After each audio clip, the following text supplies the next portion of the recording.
धाकड़ खबर, बेखौफसुमा बेबाक अंदाज।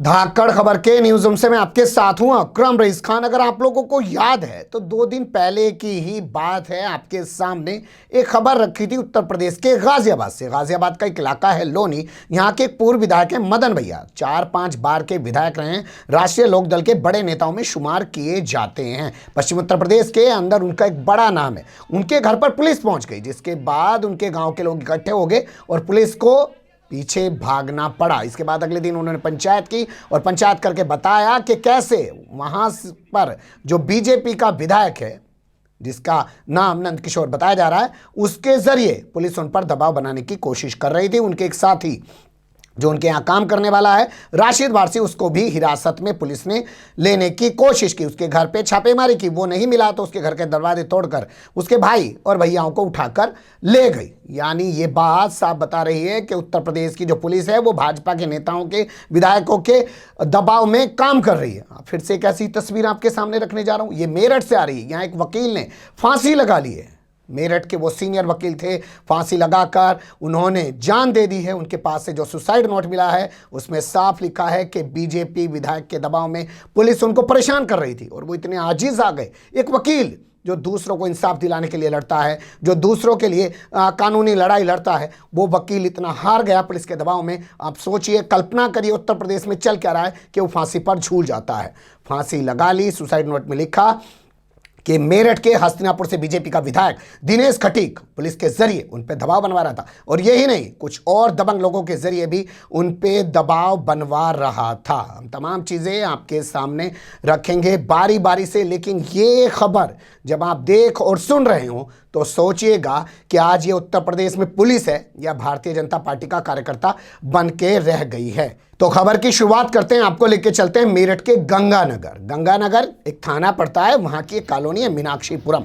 वहां पे एक एडवोकेट हैं जिनका नाम ओम प्रकाश तोमर बताया जा रहा है। उन्होंने फांसी लगाकर अपने घर में अपनी जान दे दी है। सुसाइड नोट में उन्होंने लिखा है कि हस्तिनापुर का बीजेपी विधायक दिनेश खटीक उन पर दबाव बना रहा था, पुलिस के जरिए उनको फंसा रहा था, उन पर कई और मुकदमे दर्ज कराने की धमकी दिलवा रहा था, उन पर कह रहा था कि 7 दिनों में 14 लाख रुपए की व्यवस्था करें। यही नहीं, कुछ दबंग लोगों से, जिसमें से नाम दिया गया है निदावली ग्राम प्रधान का, मुनेंद्र का, कि वो उनको भेजकर उनके जरिए उनको धमकवा रहा था।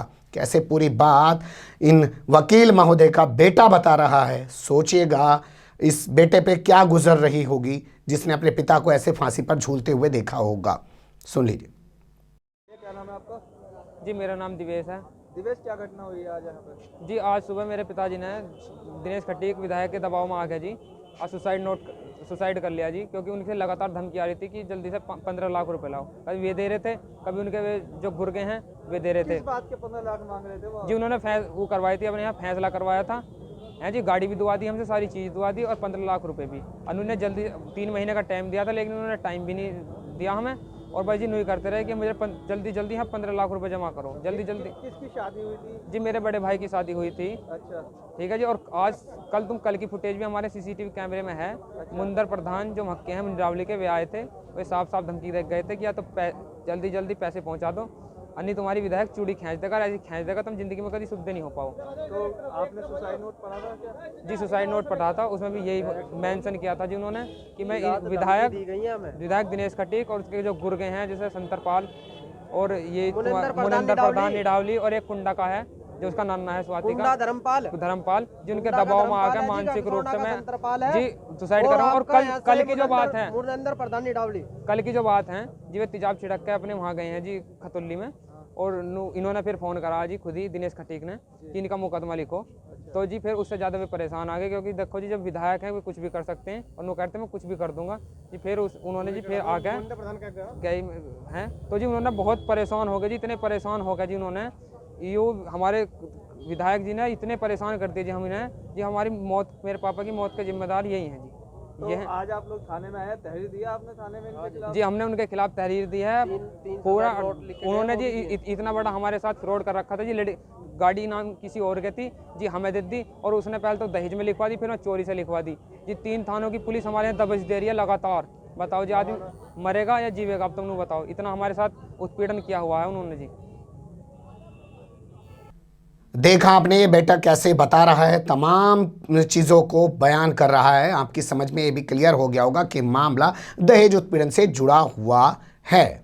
बताया जा रहा है कि इन वकील महोदय का जो बड़ा बेटा है लव कुमार, वो इलाहाबाद हाई कोर्ट में एडवोकेट है और उसकी शादी मुजफ्फरनगर के खतौली की रहने वाली एक लड़की से हो जाती है। दोनों के अंदर जो है विवाद शुरू हो जाता है। उसके बाद विधायक की एंट्री होती है। विधायक 14 लाख में फैसला कराता है और 7 दिन में पैसा देने का दबाव बनाता है। जैसा आपने बेटे की ज़बानी सुना होगा, उस दबाव को नहीं झेल पाए। वो बता रहा है कि 3-3 थानों की पुलिस हमारे घर पर आती थी। बताइए, वकील के घर पर जाके पुलिस ऐसे घुस रही है, उसको ऐसे धमका रही है, तो आम आदमी की क्या वक़्त है उत्तर प्रदेश में? ये भी गौर करने की चीज़ें हैं। इस बाबत जब तमाम वकीलों को ये जानकारी हुई और घटना के बाद परिजन इकट्ठा हुए तो उन्होंने, आप तस्वीरों में देखना शुरू करिए, गंगानगर थाने के बाहर हंगामा शुरू कर दिया, प्रदर्शन शुरू कर दिया। और वो लोग कहने लगे कि जब तक विधायक के खिलाफ और उन तमाम लोगों के खिलाफ FIR दर्ज नहीं की जाती है तब तक वो यहाँ से हटने वाले नहीं हैं।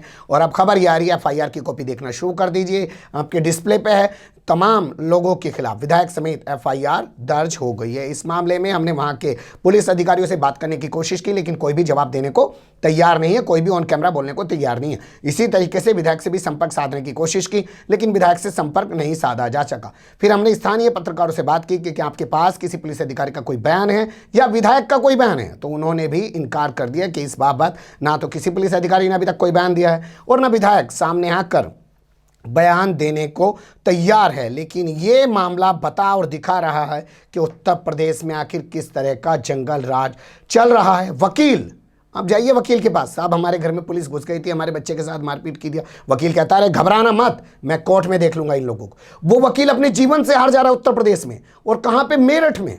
कल्पना करके सोचिएगा, जो दूर दराज के इलाकों में गांव देहात में लोग बैठे होंगे, उनका ये हाल पुलिस के जरिए जो भाजपा के विधायक नेता हैं वो क्या करवा रहे होंगे, सोच के ही आपकी रूह कांप जाएगी। इनका नाम ओम प्रकाश तोमर है, ना कि खान है, ना कि अली है, ना कि मोहम्मद है। खान, अली या मोहम्मद होता तो हो सकता है इनके घर पे लाके बुलडोज़र भी चलवा देते भाजपा के विधायक और नेता। और जो पुलिस आज बिल्कुल चाटुकार बन के रह गई है इनकी, वो ना जाने क्या क्या कर देती, इनके साथ NSA लगा देती, हो सकता है आतंकवादी भी बना देती। जैसे आपने देखा होगा हरियाणा में अंदर घुस के अखाड़े में 5 लोगों को मार दिया, कोई बात नहीं कर रहा। यही हरकत अगर किसी मुस्लिम ने कर दी होती तो उसके तार शायद इंटरनेशनल आतंकवादियों तक जुड़ जाते और इसे आतंकवादी घटना बता दिया जाता। खैर छोड़िए उस सब चीज़ों को, हम आते हैं अपनी इसी खबर पे। तो उत्तर प्रदेश के मेरठ से जो खबर आ रही है, ये बहुत डरावनी खबर है कि एक विधायक ने पुलिस से इतना दबाव बनाया कि एक एडवोकेट ने अपनी जान दे दी। देखना दिलचस्प होगा कि क्या वकील बिरादरी जो है, जो अपने इस वकील की मौत पर सिर्फ मेरठ में ही अभी गुस्से में दिखाई दे रही है, क्या वो पूरे प्रदेश में, पूरे देश के अंदर गुस्से में दिखाई देगी और वो इसको लेकर सवाल उठाएगी? दहेज के मामले और क्या नाम है, ये फैमिली डिस्प्यूट के मामले घर घर में होते हैं। इससे आप अंदाज़ा लगा सकते हैं कि किस तरीके की चीज़ें आम लोगों को झेलनी पड़ती होंगी, क्योंकि एक वकील ये बर्दाश्त नहीं कर पाया। तो बने रहेगा धाकड़ खबर के साथ। फिलहाल कमेंट्स के रूप में आप लोग अपनी राय दे सकते हैं, खबर को लाइक कर सकते हैं, चैनल को सब्सक्राइब कर सकते हैं और ज़्यादा से ज़्यादा हमारी खबरों को शेयर कर सकते हैं। फिर ऐसे ही किसी सुलगते हुए या उलझते मुद्दे लेकर मैं आपके सामने हूँगा हाजिर। फिलहाल अभी मुझे दें इजाज़त।